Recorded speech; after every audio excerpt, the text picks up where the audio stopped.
والعاقبة للمتقين والصلاة والسلام على رسوله الكريم أما بعد اللهم بك أسبحنا وبك أمسينا وبك نحيا وبك نموت وإليك النشور اللهم إنا نسألك خير هذا اليوم وخير فيه وخير بعده ونعوذ بك من شر هذا اليوم وشر ما فيه وشر بعده بسم الله الذي لا يضر مع اسمه شيء في الأرض ولا في السماء وهو السميع العليم ولا حول ولا قوة إلا بالله العلي العظيم. Baik Bapak Ibu, insyaallah pagi ini saya membawa kitab yang sangat tua secara umur tapi cetakannya masih baru. Judulnya Al-Fiqhul Akbar. Mungkin sudah ada ustadz yang ngaji itu di sini? Belum ya? Al-Fiqhul Akbar Abu Hanifah. Belum ya? Ini adalah kitab akidah tertua yang pernah saya tahu. Nomor 2 tertua yang sudah dicetak atau dibagikan dan dibaca itu akidah Thahawiyah. Dan akidah Thahawiyah sudah saya terjemahkan. Ada pengantarnya sedikit, jadi buku kecil.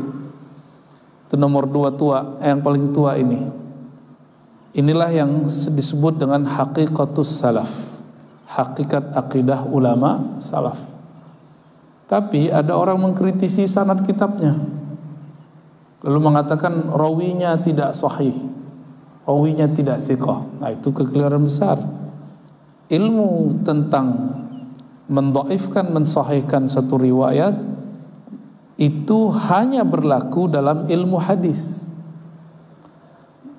Dalam ilmu hadis ada periwayatan yang ketat. Maka informan, orang yang misalnya syekh punya guru, gurunya punya guru, gurunya punya guru, nah, ini disebut rawi, periwayat. Periwayatnya ini kita baru ukur secara ilmu hadis jika orangnya meriwayatkan ilmu hadis. Maka jadilah Sahih Bukhari, Sahih Muslim. Tapi apabila itu berkaitan dengan selain hadis, kita tidak tasyaddud, tidak melakukan hal yang ketat seperti menyeleksi hadis. Karena kalau begitu, jangankan perawi kitab ini, si imam kitab ini itu dikritik oleh kelompok-kelompok yang hari ini mengaku akidahnya salaf. Imam Abu Hanifah itu dianggap sesat oleh mereka. Jadi saya sudah cek kitab-kitab mereka, mereka tidak menyebutkan Imam Abu Hanifah sebagai imam Ahlus Sunnah, kecuali yang taqiyah. Jadi taqiyah itu tidak hanya Syiah. Tahu taqiyah? Pura-pura, ya, seakan-akan dia sama dengan orang yang di depannya. Nah, ini jadi problem kita hari ini. Taqiyah itu tidak hanya ada di kelompok Rafidhah, tapi juga ada di kelompok-kelompok yang mungkin mereka masih minoritas dan ingin mengambil hati orang yang mayoritas. Sayangnya kita yang mayoritas diam. Kita tidak mesti melakukan kekerasan, tapi kita harus membangun beragama dengan rasio yang sahih, dengan akal yang benar, kolbu yang bening. Gak cukup akal. Kalau akal doang yang oke, orangnya suka debat. Harus kolbu yang bening, sehingga akhlaknya terpuji. Orang sudah banyak hari ini yang pintar, bergelar LC, SAG, MA, doktor. Tapi jika dia tidak punya kolbu yang bening, yang gak pantas dia omongkan, dia omongkan. Tidak pantas dia kritik, dia kritik. Ini yang terjadi dulu pada imam-imam kita yang mereka sudah tobat, ya. Imam Abu Hanifah ini tidak dianggap imam Ahlus Sunnah oleh mereka. Padahal Imam Abu Hanifah ini adalah mazhab pertama yang kita dengar. Ya, masih ingat? Awal saya ngaji dulu masih ingat? Ada 4 mazhab ulama salafus saleh. Apa arti salaf? Ulama awal sampai abad ketiga. Imam yang pertama yang kita dengar adalah Abu Hanifah. Nama kecilnya Nu'man bin Bashir. Beliau bertemu dengan Anas bin Malik. Anas bin Malik adalah murid Rasulullah sallallahu alaihi wasallam. Maka jarak antara beliau dan Rasulullah cuma 1 orang. Tapi beliau berguru kepada imam-imam yang lain. Imam Muhammad ibn Salamah, ya. Imam Muhammad ada 3 Hammad. Ada Hammad yang mencaci maki Abu Hanifah. namanya Hammad bin Zaid. Hammad ibn Zaid. Abu Hanifah berada di satu kota namanya Kufah. Kufah ini di Irak. Sedangkan waktu itu Baghdad belum ada ya.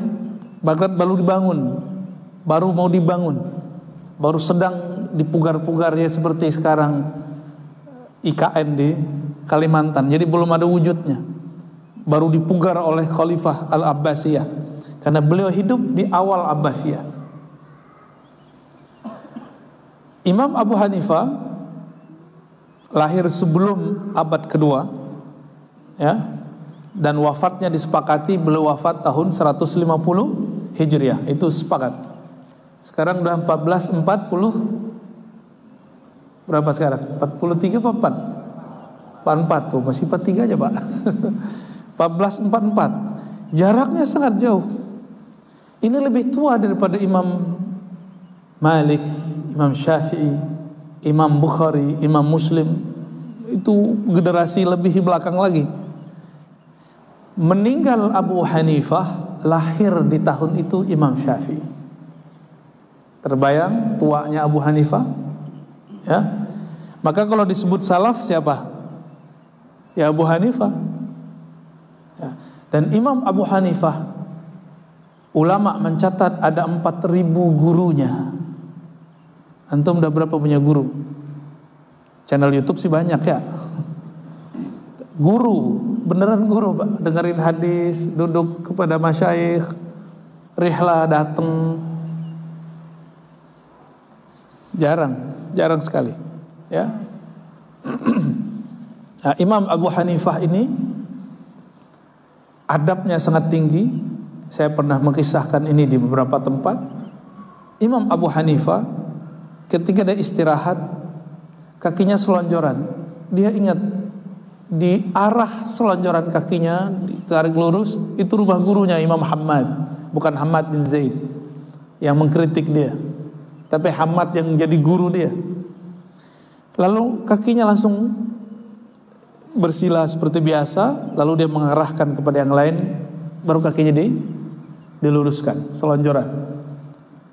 Ditanya oleh keluarganya, "Ya Abu Hanifah, wahai Abu Hanifah, kenapa engkau kemudian tidak berani mengarahkan kakimu ke arah tertentu?" Apa jawaban beliau? "Di arah tersebut ada rumah guruku." Ini adab Abu Hanifah. Antum punya adab begitu enggak? Ya, kecil hati dikit, tersinggung dikit sama guru, sedih dikit sama guru, ngomongin guru di belakang. Ya, gimana mau dapat berkah hidup? Gimana ilmunya mau dapat? Ya. Ujian berguru itu ujian menghilangkan ego. Ikutin pola gurunya. Bukan malah menjadi juri. Banyak orang gagal dalam berguru sehingga keilmuannya tidak diberkahi Allah karena dia telah menjadi juri terhadap gurunya. Juri itu lebih baik atau kurang baik? Lebih pintar kan juri? Lebih pintar. Kata Imam Muhammad Amin Al-Qurdi, Syekh Muhammad Amin Al-Qurdi, apabila seorang murid berani menilai guru-gurunya seakan-akan dia lebih tinggi dari makom dan ilmu gurunya, itulah aswaul adab, adab-adab paling buruk yang ada di zaman ini. Ya. Ini hati-hati ini antum, hati-hati beneran. Ya. Membicarakan guru di belakang sama kayak membicarakannya di depan. Memuji guru di belakang sama dengan mujinya di belakang. Menghormati guru di tempat yang dia tidak lihat sama dengan menghormati dia di depan. Inilah yang disebut rabithah ruhiyah yang paling kuat, qawiyah, ikatan batin yang paling kuat. Ya. Gimana? Udah punya guru yang begitu belum kita? Di depannya kita beradab, di belakangnya kita beradab. Udah punya belum? Kalau baru lihat YouTube kadang enggak senang dikit komentari gurunya di YouTube. Ya. Orang ketemu pun masih begitu. Ya. Dan ujian paling berat lagi bukan itu, membicarakan guru dalam diri sendiri. Kok guru begini ya? Kok guru begini ya? Nah, orang ini akan kena penyakit namanya was-was. Dan itu penyakit paling bahaya. Ya. Jangan tersinggung ya. Ada yang tersinggung enggak? Ini karena saya sayang kepada antum semua. Jika ingin berguru dengan baik, bergurulah dengan adab yang sahih. Inilah yang disebut dengan dua kelompok ashab, sahabat atau ikhwan. Nabi menyebut orang yang hidup bertemu beliau, berguru kepada beliau dengan ashab, sahabat. Dan menyebut umat akhir zaman yang beradab kepada beliau dan beradab kepada guru-guru yang mewarisi ilmu beliau dengan ikhwan, saudaraku. Itu sebutannya. Ya, ini adab Imam Abu Hanifah. Maka beliau sampai hari ini orang-orang masih beradab kepada beliau, Imam Abu Hanifah. Karena tinggi adabnya, Imam Bukhari saat sholat di masjid Imam Abu Hanifah, beliau tidak kunut subuh. Muridnya bertanya, wahai tuan guru, kenapa engkau tidak berkunut? Apakah ada hadis baru lagi? Jawaban beliau, saya menghormati yang dikubur di samping masjid. Begitu ulama beradab. Jadi kita masalah mazhab itu bukan masalah sok-sok bener ya, tapi masalah menghormati. Itulah adab yang tinggi. Karena dia sudah beradab kepada gurunya, dia sudah beradab kepada teman-temannya, maka dia beradab kepada orang yang lain faham dengan dia. Ya, nggak ada tuh Imam Syafi'i ngomongin Abu Hanifah yang jelek. Yang ada beliau mengkritisi mazhabnya ada. Itu di kitab ada, tapi tidak menyebutkan nama. Tidak menyebutkan nama, ya. Kalaupun ada yang dia kritik adalah pendapat-pendapat orang-orang yang ada di zaman itu, ya. Gurunya sendiri misalnya dia beda faham sama gurunya, tapi beradab menyebutkannya. Nah, ini hati-hati ya. Gejolak-gejolak dalam hati ketika kita berguru kepada seseorang. Nah, Imam Abu Hanifah dengan adab beliau yang sangat mulia, maka sampai hari ini orang-orang banyak mengikuti beliau. Dan negara-negara yang mengikuti beliau seperti India, Pakistan, Bangladesh, ya, yang bawa jemaah tabligh itu, yang pendiri jemaah tabligh itu mazhabnya Hanafi. Ya. Karena dulu mazhab Abu Hanifah ini dituduh jauh dari hadis, padahal mereka ahli hadis. Maka di generasi 2 abad belakangan ini di India, Pakistan muncullah kebangkitan ilmu hadis dan kebanyakan bermazhab Hanafi. Ya, kebanyakan bermazhab Hanafi. Jadi di India ada Dwaibandi, ada macam-macam, ada Nizamuddin, ada lagi di Pakistan. Itu orang-orang tua, itu ngajar cuma 2 kitab, 3 kitab dan dihafal. Kitab Sahih Bukhari yang 4 jilid dihafal, Pak. Kita juz amma juga masih belepotan ya. Kenapa? Karena beliau itu dari umur 20 sampai umur 60 ngajar kitab yang sama. Jadi udah di luar kepala. Baik. Imam Abu Hanifah meskipun beliau dikritik di zamannya, disesatkan di zamannya, dan Imam Muhammad bin Zaid mengatakan Abu Hanifah ini najis, orang najis. Imam loh Pak. Karena Abu Hanifah dikabarkan meninggalkan sunnah dan mengambil qiyas. Sampai kabar itu kepada ulama Basrah. Ulama Basrah yang paling keras saat itu namanya Hammad bin Zaid. Kata Hammad bin Zaid, khalafa Abu Hanifah sunnatan nabawiyah, as-sunnah an-nabawiyah. Abu Hanifah telah melanggar sunnah Nabi. Tapi Abu Hanifah ketika ditanya, enggak, saya enggak melanggar sunnah Nabi. Berarti kabar ini memang dulu, kalau dulu orang yang motong-motong, ya, channelnya bukan YouTube Pak, channelnya orang nganterin, ya. Ada orang nganterin berita kepada syekh, kepada imam, dipotong-potong, ya seperti orang motong-motong di YouTube hari ini. Sama. beberapa sahabat-sahabat saya dan dulu yang pernah berguru kepada saya mengadu-adu saya dengan guru-guru saya yang tua, Pak. Itu ada. Saya pikir ini apa fenomena baru? Ternyata enggak, fenomena lama. Ya. Dibawalah berita Ar-Razi sesat. Dia mengatakan ABCD. Ternyata orang ini cuma dengar dari YouTube. Disampaikan kepada Syekh Fulan. Syekh Fulan enggak mengerti YouTube. Oh begitu ya? Sesat dia sudah ya. Tapi innamal mu'minuna ikhwah, yang beriman pasti bersaudara. Fa aslihu baina akhwaikum. Orang yang di dalam kalbunya ada nur iman, dia tidak ridha melihat ada orang mengadu antara murid dengan murid, guru dengan guru, guru dengan murid. Pasti ada yang mengislah. Itu yang terjadi pada zaman Abu Hanifah. Ada orang mencoba mengislah, tapi sayang sekali Hamad bin Zaid tidak mendengarkan kabar terbarunya. Ya, meninggal Abu Hanifah, dia mengatakan bumi telah membersihkan najisnya. Begitu dulu imam-imam tuh. Tapi coba antum lihat, nama Hamad bin Zaid baru dengar kan? Karena yang dia kritisi, yang dia caci ternyata imam wali Allah. Siapa yang menyerang kekasih Allah, Allah tidak ridha kepadanya. Tapi bukan berarti Allah tidak ridha kepada Imam Hamad bin Zaid. Imam Hamad bin Zaid insya Allah diampuni oleh Allah karena dia salah mendengar kabar. Yang berdosa, yang mendengar kabar, yang menyampaikan kabar ini. Tapi sayang sekali beliau tidak tabayun. Nah, fenomena tidak tabayun itu sudah terjadi di zaman salafus soleh. Dan Allah kemudian buktikan, al-yaum, zaman sekarang tidak ada namanya mazhab Hamadi. Ada nggak? Mahad ibn Zaid, mazhab bin Zaid, nggak ada. Yang ada cuma mazhab Abu Hanifah. Ya, orang yang dicaci maki di zamannya.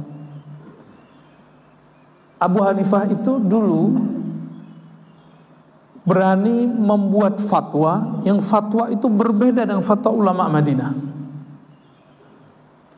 Bapak Ibu kalau bayar zakat pakai apa? Pakai pencet-pencet atau pakai beras? Pakai handphone, pakai rekening, pakai kartu. Benar ya? Ya, benar. Bayar zakat. Benar gak nih? Saya mau nanya nih. Ya, di kitab ada nggak cara bayar zakat pakai kartu, card? Nggak ada. Di zaman Imam Abu Hanifah, beliau mengatakan boleh zakat fitrah dengan yang senilai. Dengan yang senilai, baik itu uang kah atau benda yang senilai dengan itu. Perkataan beliau ini digorenglah di zaman itu. Dianggap Abu Hanifah melanggar sunnah Nabi. Nabi mengatakan zakat fitr, zakat makan, gandum atau kurma. Kok Abu Hanifah mengatakan yang senilai dengan gandum dan kurma? Baru di abad 20, bukan abad 20 ya Masehi, yang hijriahnya, abad ke-15 hijriah, kalam Abu Hanifah yuqbal bila niza'. Baru diterima semua orang apapun mazhabnya tanpa terkecuali. Hatta yang mengatakan sesat Abu Hanifah itu kalau dia zakat pakai aplikasi. Yang penting senilai. Yang penting senilai. Di zaman itu beliau mengatakan hal yang baru dianggap sesat. Ya, masih ingat kalau di kampung-kampung kalau zakat fitrah pakai duit? Apa kata kiai? Kamu beli dulu beras di tempat samping saya nih. Akhir beli beras. Pak Kiai beli beras, beli dah ya. Pak Kiai saya mau zakat, bolak-balik ya. Simbol. Ingin mempertahankan fikih boleh, tapi tidak boleh tertutup. Otak kita harus kebuka terus karena zaman berubah terus. Yang penting tujuannya sampai, caranya boleh berlainan. Kita boleh tanya, orang hari ini pilih duit atau pilih beras? Tuh kan mata duitan. Ini contoh. Imam Abu Hanifah dicaci maki karena beliau menerima yang disebut analog atau qiyas. Ya, baik. Ini kitabnya berjudul Al-Fiqhul Akbar. Al-Fiqhul Akbar, fikih besar. Kalau dengar fikih maknanya apa? Salah. Hukum. Ternyata dulu kata fikih tidak hanya berkaitan dengan hukum. Imam Abu Hanifah membagi fikih menjadi dua. Fiqhul ahkam itu yang minor, kecil. Ada fiqhuddin, memahami agama secara total. Disebutkan dalam kitab Al-Fiqhul Absat. Jadi ada lagi kitab keduanya, Al-Fiqhul Absat, fikih menengah. Ada besar, menengah. Tapi menengah kitabnya lebih tebal. Apa maksudnya? Di dalam hadis Nabi SAW mengatakan, hadis Imam Bukhari, Imam Tirmizi dan imam-imam yang lainnya, "May yuridillahu bihi khairan yufaqihu fid din." Siapa yang Allah inginkan keberkahan hidupnya dunia akhirat, maka Allah mudahkan dia memahami ad-din, agama. Ad-din di situ ada perkara hukum zahir, ada hukum batin. Hukum zahir jadi hukum fikih, ilmu mazhab. Hukum batin jadi tasawuf. Dan hukum akli, hukum qalbi menjadi ilmu aqidah. Nah, ini menjadi ilmu akidah, ya. Maka jika disebut semuanya, di antara fikih ini mana yang paling besar, maka adalah fikih memahami akidah. Maka beliau sebut kitabnya Al-Fiqhul fikih besar. Kalau fikih kecil berkaitan dengan batal wudu, syarat rukun wudu, itu fikih kecil. Kalau fikih besar, mengenal Allah, yang membatalkan iman kepada Allah. Nah, ini perbedaannya. Ini istilah lama. Ini istilah lama, ya. Nah, sekarang kita masuk ke muqaddimah kitab. Qala al-Imam al-A'zam bisanadina al-muttasilai, qala al-Imam al-A'zam wal Hamam al-Afkham al-Aqdam qudwatul anam, ya. Wal Himam al-Afkham wal al-Aqdam qudwatul anam wa imamuz zaman Abu Hanifah An-Nu'man bin Thabit al-Kufi. Kalau kita buka kitab-kitab, kebanyakan beliau dikasih gelar Al-Imam Al-A'zam. Apa artinya? Imam yang agung, ya. Abu Hanifah nama kecilnya An-Nu'man bin Thabit al-Kufi, Kufah. Saya cerita sedikit sebelum masuk kitab, apa itu kota Kufah. Kufah dulu kota tua yang di zaman Sayyidina Ali karamallahu wajhah, dikirim seorang sahabat namanya Abu Musa al-Ash'ari, salah satu hafiz di zaman Rasulullah sallallahu alaihi wasallam. Disebut Daudnya umat Muhammad. Siapa namanya? Abu Musa al-Ash'ari. Sahabat Nabi Sayyidina Abu Musa al-Ash'ari ini jadi gubernur di sana, mengajar di sana, jadi imam di sana. Jadi dulu gubernur plus imam. Dulu gubernur plus imam. Imam Abu Hanifah lahir di kota itu. Tapi Kufah di zaman Sayyidina Ali, setelah kota itu dibangun, beliau pindahkan ibu kota Madinah kepada Kufah. Jadi pemindahan ibu kota tidak hanya terjadi di zaman kita, tapi terjadi di zaman Sayyidina Ali. Sayyidina Ali memindahkan dari Madinah. Kenapa? Karena beliau melihat banyak hal. Pertama, basisnya banyak di Kufah. Yang kedua, di Madinah banyak sahabat-sahabat yang beliau barangkali sungkan kepada mereka, ya. Untuk membicarakan politik, Sayyidina Ali merasa tidak pantas, karena beliau telah melihat politik-politik itu kotor, ya. Hatta Sayyidina Utsman terbunuh. Sayyidina Utsman terbunuh, lalu Sayyidina Ali dituduh membunuh Utsman. Siapa yang menuduh? Sahabat-sahabat juga. Sampai kemudian terang benderang beliau tidak terbukti membunuh. Sayyidatuna Aisyah sempat berperang dengan Sayyidina Ali. Bayangkan, sahabat dijamin masuk surga, sahabat istri Rasulullah perang. Antum bisa bayangkan dunia pusingnya zaman itu, ya. Sakit pala kita kalau mikirin zaman itu. Dan kita beruntung gak hidup di zaman itu. Maka jangan berangan-angan semoga saya hidup di zaman ini, zaman itu.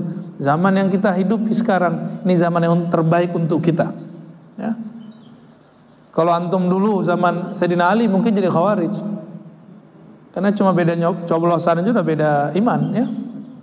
Itu kejadian di Jakarta, beda coblosan gak disolatin, itu khawarij Pak, bukan Ahlussunnah wal Jamaah. Jangan gitu-gitu amat beragama ya. Sekarang baru pada sadar, ya. Gitu loh kita dibodohin sama politisi. Gak mau. Islam tidak pernah menganggap politik terpisah dari agamanya, tetapi jangan mau politik aduk-aduk kita. Agama yang ngatur politik, jangan politik ngatur agama. Maksudnya apa? Jangan sampai perbedaan politik membuat agama kita amburadul. Sayyidina Ali melihat potensi itu besar, maka beliau keluar dari Madinah dan tinggal di Kufah. Gitu. Dari Kufah lah beliau memimpin. Tapi keluarganya Sayyidina Al-Hasan, Sayyidina Al-Husain masih di Madinah. Bolak-balik.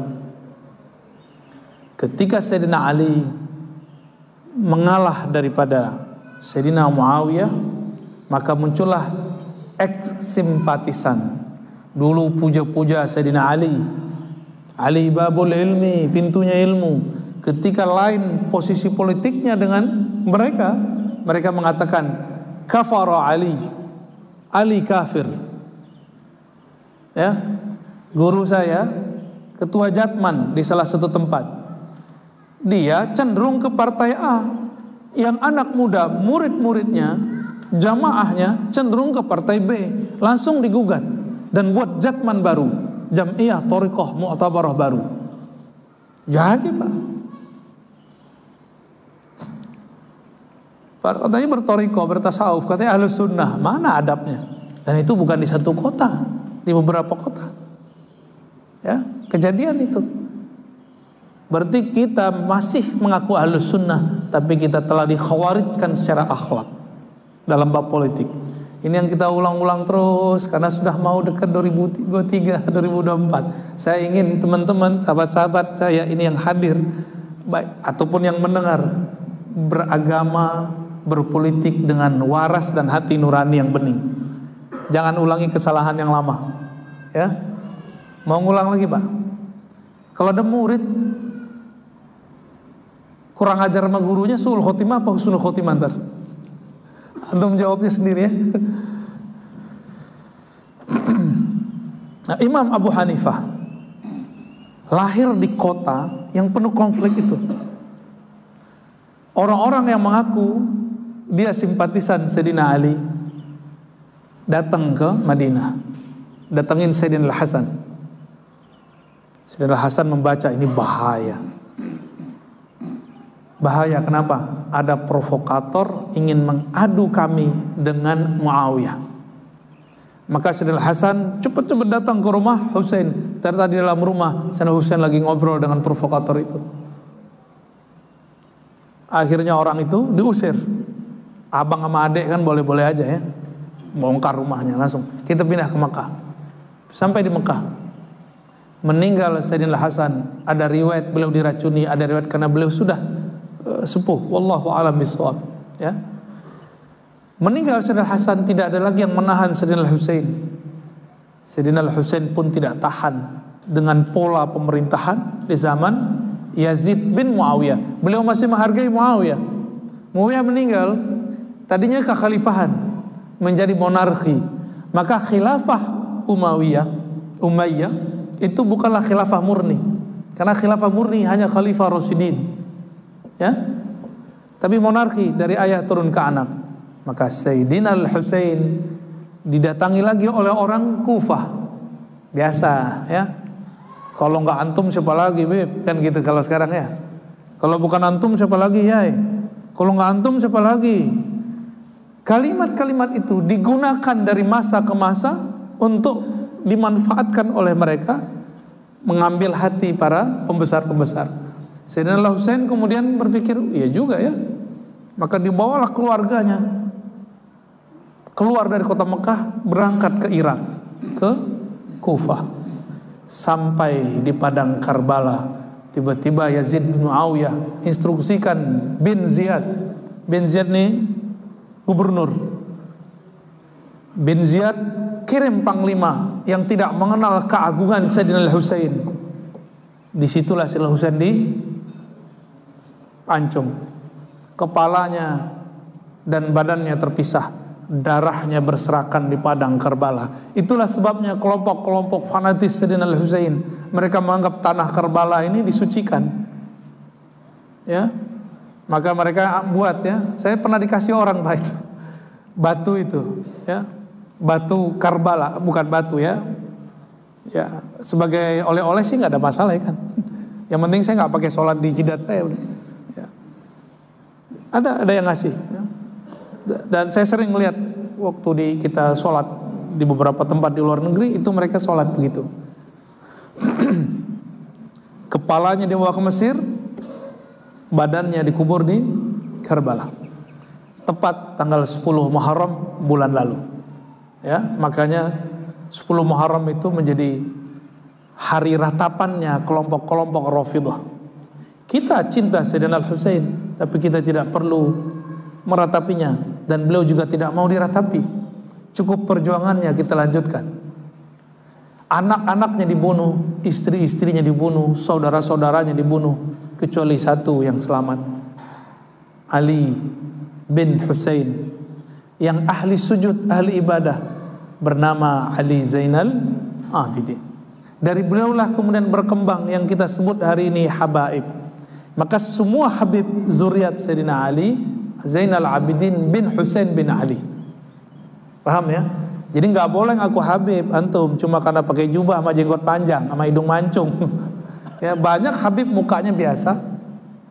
Ya, mungkin dia menikah dulu dengan kakek moyangnya, menikah dengan orang Sunda, ya kan? Ya, hidungnya tadi maju ke depan jadi standar, ya. Yang kalau hidung orang Arab itu sendiri gede-gede. Kalau hidung orang kita, ya beginilah. Kayak antum itulah kayak aneh lah. Nggak terlalu gede, nggak terlalu kecil juga, ya. Nah, Sayyidina Al-Husain karena beliau terbunuh, sampai sekarang tidak tahu siapakah provokator ini. Provokator ini bersumber dari kota Kufah. Meninggal Sayyidina Husain, di Kufah terjadi gejolak.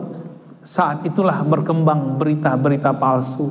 Itulah awal sudur wa zuhur hadis al-mawdu'at, awal munculnya hadis palsu, terutama dalam bab politik dan perpecahan kelompok. Ini awal-awalnya, Pak. Itu yang paling parah. Paham, ya, kenapa muncul hadis palsu? Maka awal hadis palsu itu bab politik yang kita hari ini sebut hoax. Abu Hanifah lahir di negeri seperti itu. Oleh karena itu Abu Hanifah idza syakka fi riwayatin raddaha. Jika beliau syak mengenai satu bab hadis, beliau tolak.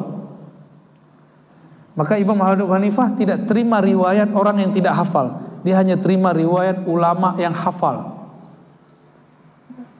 Ini di zaman beliau, ya. Ini baru cerita mukadimah aja dari tadi nih, ya. Ini biar kita faham, imam itu nggak ujuk-ujuk datang. Abu Hanifah lahir di negeri seperti itu, makanya wajar gurunya 4.000, tapi dari 4 gurunya tidak semua gurunya diambil ilmunya. Ya, kenapa? Karena di antara gurunya ada yang terindikasi terkena bab politik. Baik. Bismillahirrahmanirrahim. Qala aslu tauhid wa ma yasihul i'tiqad alaihi yajib ay yaqula amantu billahi wa malaikatihi wa kutubihi wa rusulihi wal ba'ts ba'da al maut wal qadar khairihi wa syarrihi min Allah wal hisab wal mizan wal jannah wan nar haqqun kulluh. Asal tauhid, ilmu tauhid itu mudah, enggak ribet. Di zaman ini belum dikenal istilah sifat 20, tapi bijinya sudah ada, ya. Tauhid itu cukup kamu mengimani rukun yang 6. Gampang toh? Maka siapa saja yang percaya kepada rukun yang 6, dia disebut mukmin, dia disebut muwahhid, ahli tauhid. Saya mau tanya, Pak, Sufi, Salafi, NU, Muhammadiyah percaya nggak dengan rukun yang 6? Terus kenapa mereka berbeda? Apa yang membuat mereka berbeda? Mereka berbeda di bab pertama, percaya kepada Allah. Percaya kepada Allah itu ada babnya, percaya kepada sifat-sifat Allah. Di bab sifat Allah, disinilah mereka berbeda. Pertanyaannya, mengimani sifat Allah wajib, tapi memahami sifat Allah, apakah itu suatu kewajiban? Gimana? Adakah yang mengerti hakikat sifat Allah? Allah Rahman Rahim, antum mengerti Allah Rahman Rahim? Jangan cuma tahu terjemahannya. Yang mengerti Rahman Rahim pada hakikatnya cuma Allah itu sendiri. Lalu Rasulullah, sehingga Rasulullah dapat gelar Ar-Rahim, Ar-Rahim. Kita nggak betul-betul paham tentang hakikat sifat Allah. Maka sifat Allah itu pada dasarnya cukup diimani. Apa kata beliau? Tauhid itu tidak mesti kamu faham mendalam. Tauhid itu yang penting kamu amantu billah, aku percaya kepada Allah, sifatnya, af'alnya, perbuatannya, cukup. Karena di zaman salafus soleh terjadi perdebatan yang panjang, perdebatan kiri kanan macam. Maka perlulah dirumuskan sifat-sifat Allah. Dirumuskan kemudian sifat 20, sifat salbiyah. Jadi itu dirumuskan supaya apa? Karena sudah banyak orang bingung tentang sifat Allah. Tadi saya ulangi, yang wajib itu mengimani sifat Allah atau mengetahui, memahami hakikat sifat Allah. Mengimani berarti iman kepada sifat Allah, percaya kepada sifat Allah itu wajib, itu pokok. Kemampuan kita memahami sifat Allah itu disebut cabang. Paham? Disinilah perdebatan semua kelompok. Ya, silakan dibuat panah-panahnya di kepalanya. Ada panah pertama, mengimani sifat Allah. Yang kedua, memahami sifat Allah. Berarti ada dua kotak. Di mana orang banyak berbeda? Di kotak kedua, yaitu memahami sifat Allah. Contoh, Allah istawa terhadap arasnya. Oke? Istawa terhadap arasnya. Apa arti istawa? Bersemayam, duduk. Ada 15 makna istawa. Kita tidak perlu memahami semuanya, cukup katakan istawa fi'il Allah terhadap aras, cukup. Kita tidak mesti paham maknanya. Inilah yang disebut akidah ahlus sunnah. Lalu kapan muncul pemaknaan terhadap istawa? Pemaknaan terhadap istawa ketika muncul kelompok disebut Mujassimah. Nama imamnya, ada imamnya loh Pak, Muhammad bin Karram. Tapi tidak disebut ini kelompok Muhammadiyah, walaupun nama imamnya Muhammad bin Karram. Kelompok ini menyimpang, disebut Karramiyah. Apa kata dia? Allah punya wajah.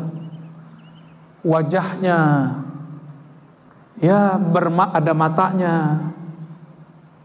ya, bahkan dia dan temannya ada namanya Hisham al-Jawaliqi, ya, dia orang berdua ini mengatakan Allah itu punya suatu anggota atau seluruh anggota yang dipunya manusia kecuali farad, kecuali kemaluan. Apa maksud dia memahami ini? Jadi ternyata ketika sudah berjarak waktu dari zaman Rasulullah Sallallahu Alaihi Wasallam, ayat yang menyebutkan Allah kata istawa, tangan, mata, dibayangkan oleh orang-orang zaman itu mata begini, tuh matanya gede. Mereka membayangkan fisik, tapi fisiknya beda dengan fisik antum. Antum fisiknya kecil, Allah gede. Kelompok ini disebut Mujassimah. Apa nama kelompoknya? Mujassimah. Apa arti mujassimah? Kelompok yang membendakan, memfisikkan Allah Subhanahu wa taala. Nama imamnya siapa? Muhammad bin Karram, disebut Karramiyah. Wafatnya 255 Hijriah, setahun sebelum Imam Bukhari wafat. Imam Bukhari wafat 256, dia 255. Jadi itu salaf juga, tapi bukan soleh. Ya, kayak kita nggak tahu nih, yang ngaku salaf hari ini, salaf yang ini, salafnya Imam Bukhari, pas salafnya Muhammad bin Karram. Ya, kata Muhammad bin Karram, Allah turun dari aras, dari atas ke bawah, benar-benar dari atas ke bawah. Maka sholat di atas gunung lebih dekat kepada Allah daripada sholat di bawah gunung. Nauzubillah min. Ini namanya kelompok Mujassimah. Ya. Kenapa muncul kelompok begini? Karena dia ingin memahami sifat-sifat Allah. Ini kesalahannya. Ingin mencari-cari makna sifat. Perlu kita ingatkan, sifat Allah tidak perlu dicari-cari maknanya. Cukup yakini Allah dan semua sifatnya. Titik. Itulah akidah saya. Itulah akidah salaf yang saya tahu. Itulah akidah Imam Asy'ari yang saya tahu, akidah Imam Syafi'i, akidah Abu Hanifah, akidah Imam Malik, akidah Ahmad bin Hanbal, akidah Bukhari, akidah Muslim. Akidahnya itu. Dan tidak boleh ditambahkan kalimat bizatihi. Inilah kekeliruan imam yang disebut imam salafi, namanya Ibnu Taimiyah. Ibnu Taimiyah mengatakan istawa bizatihi. Dia istawa dengan zatnya. Coba antum cari di satu ayat saja atau satu hadis saja, tidak ada lafaz ini. Istawa bizatihi, Allah bersemayam dengan zatnya, enggak ada. Cukup katakan istawa. Ternyata ini kritik daripada muridnya sendiri kepada gurunya. Apa kata? Tapi dia masih beradab. Imam Az-Zahabi, kata Imam Az-Zahabi, seandainya guruku tidak menambah kalimat zatihi, zatnya, tentu akidah Imam Ibnu Taimiyah itu betul-betul akidah salafus saleh. Itu aja kelirunya, Pak. Ya, nggak lebih. Karena dia nambahin bizati, maka muncullah pemahaman turunan yang bermasalah.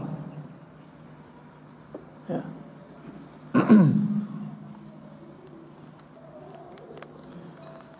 Percaya kepada Allah, percaya kepada malaikat, apalagi rukun iman, kitab-kitab, Rasul, hari kiamat, qadar baik, takdir baik dan buruk. Nah, di sini tambahkan takdir baik dan buruk minallah. Tapi di sini kita salah terjemah sebenarnya. Al-qadar khairuhu wa syarruhu minallah. Qadar itu ketentuan, jatah. Takdir itu bukanlah sesuatu yang baik dan buruk. Baik dan buruk itu terjemahan si hamba. Oke? Baik buruk persepsi hamba. Kenapa? Allah mungkinkah mentakdirkan yang buruk bagi hambanya? Karena Allah mengatakan wa laqad khalaqnal insana fi ahsani taqwim. Penciptaan manusia kami ciptakan dengan sebaik-baiknya. Berarti ini sudah oke. Tapi persepsi kita yang enggak baik. Itu sebabnya di riwayat Abu Hurairah, riwayat Imam Muslim, wal qadar kullihi, an tu'mina bil qadari kullihi, semua takdir. Kalau sudah percaya kepada takdir, takdir itu jadi baik semua, walaupun buruk menurut orang.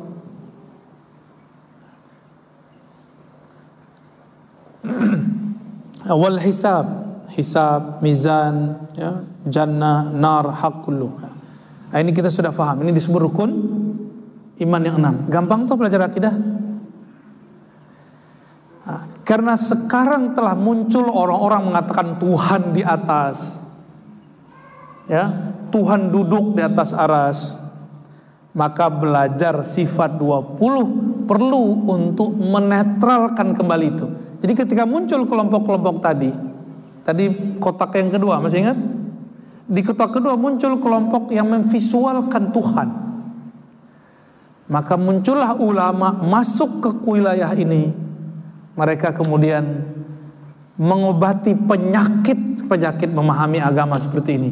Muncullah namanya akidah Ahlus Sunnah. Ya, muncullah Imam Asy'ari, di zaman beliau Imam Abu Hanifah. Ya. Maka di sini kalau semoga nanti ada kajian kitab semua 20 Ustaz ya. Cari Ustaz gurunya dari luar ya. Saya begini kadang bisa datang, kadang tidak. Terima kasih atas kesabarannya ya. Gimana? Ngebul nggak balanya? Kalau ngaji tasawuf kan kolbunya sejuk ya. Kalau ngaji ini akalnya harus kuat. Dan saya yakin jamaah akalnya kuat. Karena Allah ciptakan kita dengan akal yang kuat. Dari tadi dapat mengikuti? Tuh berarti nggak bodoh tuh. Ya. Ilmu itu berat kalau nggak tahu cara menyampaikannya. Ya. Profesor hebat nggak di kampus? Tapi lu suruh khutbah orang tidur semua pak. Assalamualaikum warahmatullahi wabarakatuh. Alhamdulillah. Kata Pak Imam, Bismikallahumma ya wa amun. Imam padahal ya. Karena profesor biasa ngajar datar di kampus. Nah, kita kemudian mencoba melihat ini gimana nih caranya. Biar ilmu di kampus, ilmu di pesantren dihidangkan dengan cara yang dapat dipahami di masjid-masjid. Nih saya mau tanya jujur nih, dapat dipahami dari tadi? Oke, kotak-kotaknya tadi ya. Ya, insyaallah, alhamdulillah saya bersyukur kepada Allah Subhanahu wa taala ya. Bagian akhir di kitab ini, di muqaddimah kitab ini belum bicara tentang Allah. Wallahu ta'ala wahidun la min tariqil adad, lakin min tariqi annahu la syarikalah. Nah, sekarang kita masuk kepada rukun iman yang pertama. Percaya kepada Allah itu disebut esa, tunggal atau satu. Tapi satunya bukan satu setelah satu, ada duanya. Sebelum satu ada nol, bukan. Itu satu angka. Maka beliau mengatakan la min tariqil adad. Satu tapi bukan angka, bukan numerik. Maka dalam bahasa lama ada terjemahan paling tepat disebut tunggal. Apa arti tunggal? Satu-satunya, nggak ada nol sebelumnya, nggak ada dua setelahnya. Itu makna tunggal. Tapi tunggal pun dalam pikiran kita masih begitu, masih terbayang satu. Beliau cuma mengatakan begini, yang dimaksud Allah Esa, Allah satu, bukan angka yang kamu bayangkan 0, 1, 2, 3, nggak, hilangkan itu. Apa maksudnya? Maksud yang lain. Keesaan Allah bukanlah sesuatu yang dibayangkan oleh akal. Gitu. Jadi akal kita cukup mengimaninya. Dia masuk akal, tapi akal cukup dia mengatakan aku percaya. Dia tidak bertentangan dengan akal. Yang bertentangan itu jika nanti muncul ada kemajemukan dalam satu, ada oknum-oknum dalam satu, nah, itu baru nggak masuk akal dia. Allahu ahadun. Nah, beliau menutup dengan surat Al-Ikhlas. Qul huwallahu ahad. Katakanlah wahai Muhammad. Saya menerjemahkannya bukan Muhammad, hai Ahmad. Katakanlah wahai Ahmad, Allah dialah sang ahad. Ahmad ahad. Ya. Jadi Nabi Muhammad mengatakan ana Muhammad, itu nama bumi. Ana Ahmad, itu nama ruhaniah beliau, nama langit beliau, nama hubungan beliau dengan Allah itu Ahmad. Ya. Maka ketika disebut Qul huwallahu ahad, maka yang paling tepat ya Ahmad, huwallahu ahad. Dan ini yang paling dekat kepada Allah, yaitu Ahmad. Dan Ahmad itu sudah ada sebelum Allah ciptakan langit dan bumi. Ketika Nabi ditanya, kapan engkau ada? Aku telah ada sebelum Sayyidina Adam. Adam belum dicipta aku telah ada. Hadis Imam Tirmizi, hadisnya sahih. Nama beliau Ahmad. Inilah yang diabadikan dalam surat Shaf. Sayyidina Aisyah mengabarkan nanti akan muncul nabi setelahku. Nabinya belum lahir. Setelah lahir namanya Muhammad, tapi sebelum lahir namanya Ahmad, ya. Allahu Ahad, Allahus Samad. Nah, nanti kita syarah di nggak tahu bulan depan apa kapan deh. Ya. Apa itu Samad? Sebelum Samad Allah, nanti tolong sediakan whiteboard, ya. Kita jelaskan lafaz Allah. Sebelum Allah ada huwallahu ahad. Allahu Samad. Nanti masing-masing ada yang indah di situ. Ini yang saya sebut dengan ringkasan sifat 20. Ada dalam surat Al-Ikhlas. Pertama tauhid ahadiyah, yang kedua tauhid samadiyah, yang ketiga tanzih. Ya, cukup 3 itu. Tanzih dan takdis kalau digabung. Ini ringkasan dari semua kitab akidah, ternyata ada dalam kitab suci Al-Quran. Qul huwallahu ahad. Jadi Bapak Ibu yang pusing belajar sifat Allah, cukup baca Qul huwallahu ahad. Inilah rahasianya. Kenapa kalau baca ayat ini sama dengan sepertiga Al-Quran. Baik, barangkali itu sudah jam 6. Gimana Tan? Mau ada pertanyaan? 2 aja ya. Oke. Fadal, silakan diatur. Ya.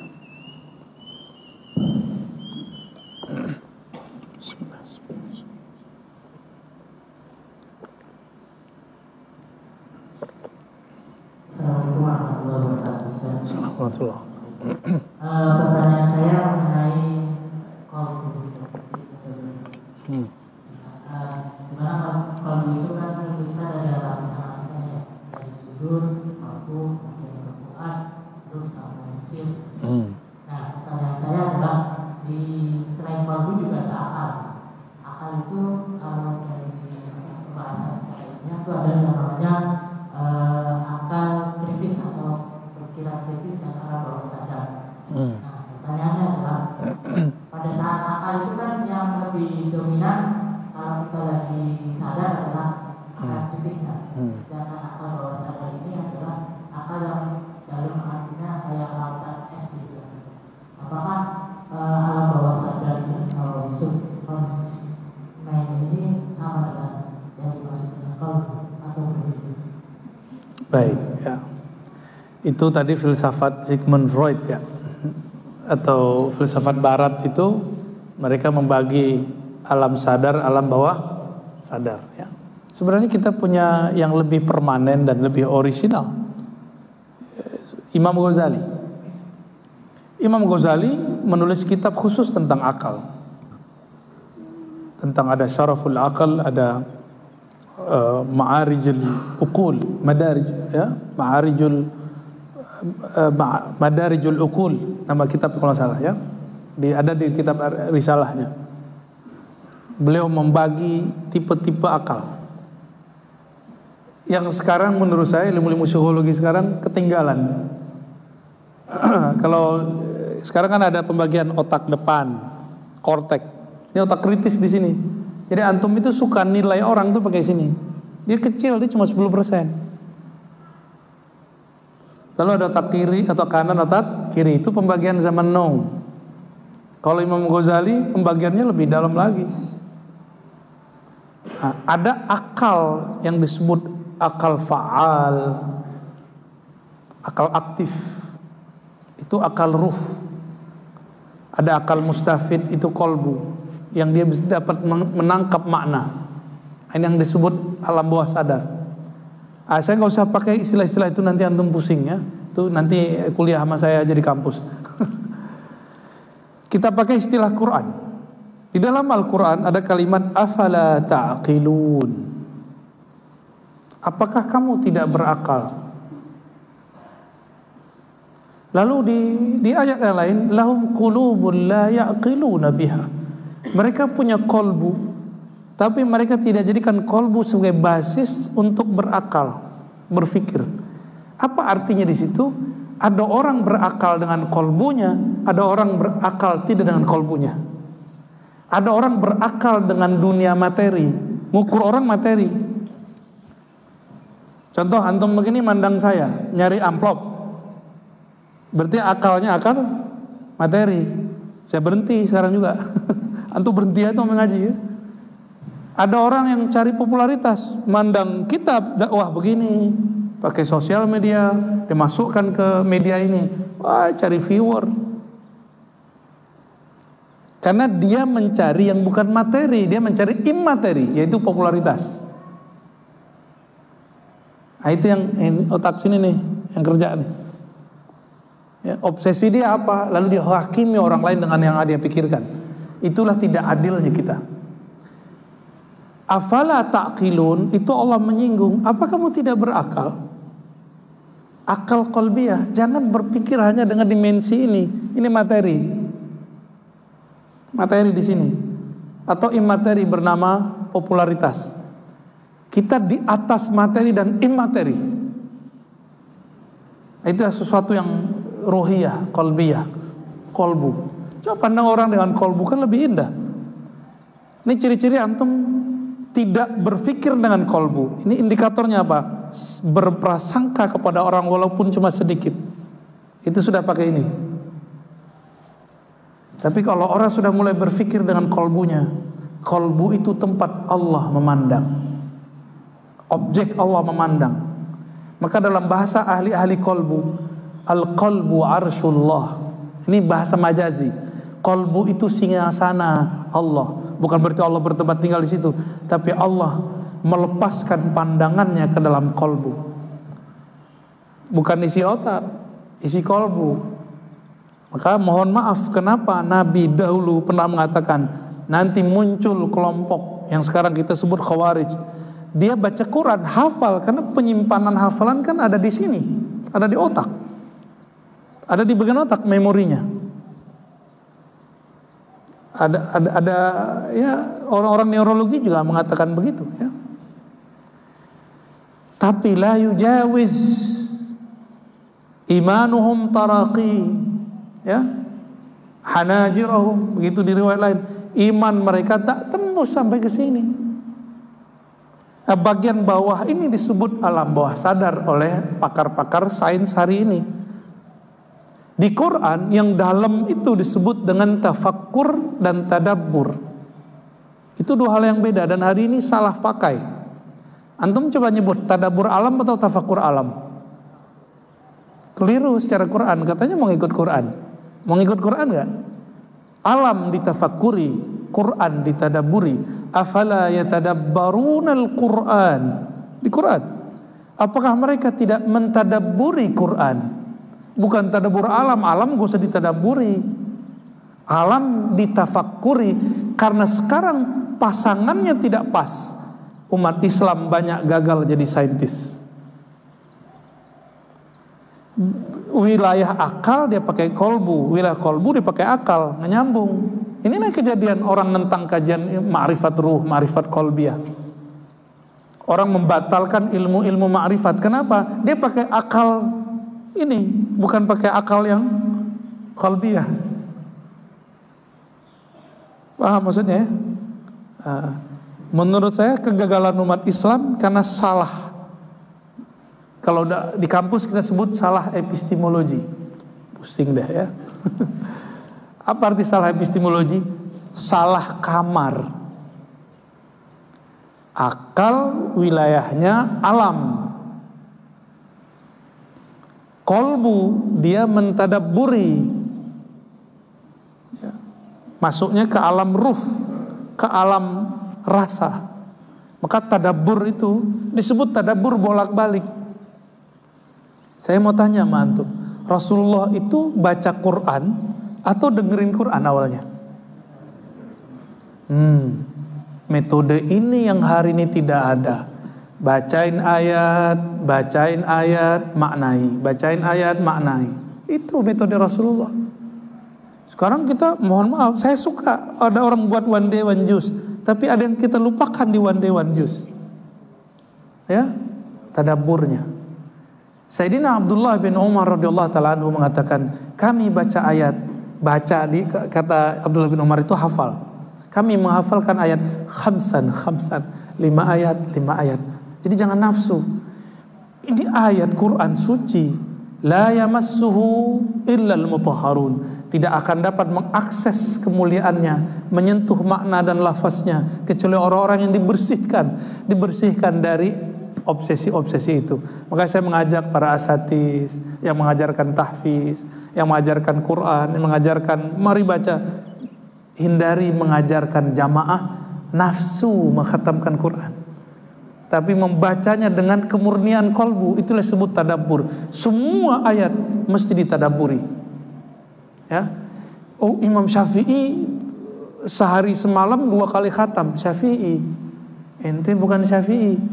Ya, Imam Syafi'i baca ayat, 1 ayat itu bisa muncul 70 makna. Tapi Imam Syafi'i jika mulai mentadabburi, beliau tidak membaca khatam. Di riwayat Imam Ahmad dikatakan bahwa beliau membaca 1 ayat diulang 70 kali 1 malam. 1 kali baca, 1 kali makna. Kita udah baca One Day One Juz berkali-kali, nggak dapat makna apa-apa. Yang penting dapat pahala. Ya, mau sampai kapan antum ini cuma diiming-imingi pahala? Pahala surga, tapi nggak ketemu yang punya surga. Tapi kalau mendapatkan meaning ayat, ketemu yang menurunkan ayat, ketemu zat yang mana Allah menitipkan ayat ke dalam kalbunya, baginda Nabi Muhammad Sallallahu Alaihi Wasallam. Ayo wake up ya, upgrade. Jangan hanya lagi jamaah pemburu pahala. Pahala itu level anak kecil. Ya, anak kecil diiming-imingi, kamu buat ini ntar kasih ini, puasa ya 30 hari ntar kasih sepeda. Masih begitu Pak cara beramalnya? Ibu, masih begitu? Udah tua, udah ubanan ya. Udah sekarang kita kalau belajar bukan lagi untuk iming-imingan itu, tapi ingin mengenal siapa yang menurunkannya, ingin mengenal siapakah sosok yang diturunkan Quran kepadanya. Dan itu gak mungkin kecuali tadabbur. Itu makna tadabbur. Maka saya kalau mengartikan at-tadabbur wasilatun ila ma'rifatil munazzil wal munazzil alaih wal munazzal alaih ya. 3. Tadabbur itu ujungnya adalah mengenal Allah yang menurunkan Al-Quran, mengenal Nabi Muhammad yang diturunkan Quran kepadanya, dan mengenal pesan yang diturunkan ke dalam kalbunya. Udah 3 Pak, itu yang disebut tadabbur ya. Tafakkur, apa tafakkur? Tafakkur di Quran misalnya, ya wa yatafakkaruna fi khalqis samawati wal ard. Mereka mentafakkuri penciptaan langit dan bumi. Di sini lahirlah 2 wali. 1 wali tafakkur, membicarakan alam. Dia mengenalkan alam kepada makhluk, lalu membawa makhluk kepada Allah. Yang kedua, ini lebih tinggi lagi. Mereka mengenal Allah dengan Allah itu sendiri. Itulah tadabbur. Itulah tadabbur. Kalau tafakkur mengenal Allah dengan alamnya. Kalau tadabbur mengenal Allah dengan Allah itu sendiri. Allah itu sendiri menurunkan Quran, maka mengenalnya lewat Quran itu mengenal Allah dengannya. Lebih dalam yang mana? Lebih dalam yang kedua, tadabbur. Tapi kita memerlukan tafakkur. Kalau ini jalan, akan terjadi kebangkitan umat Islam yang ke berapa kali ini? Saya nggak tahu ya berapa kali, udah lupa gitu udah. Ya. Cukup, khalas ya. Barangkali sudah kita cukupkan dulu. Ini kita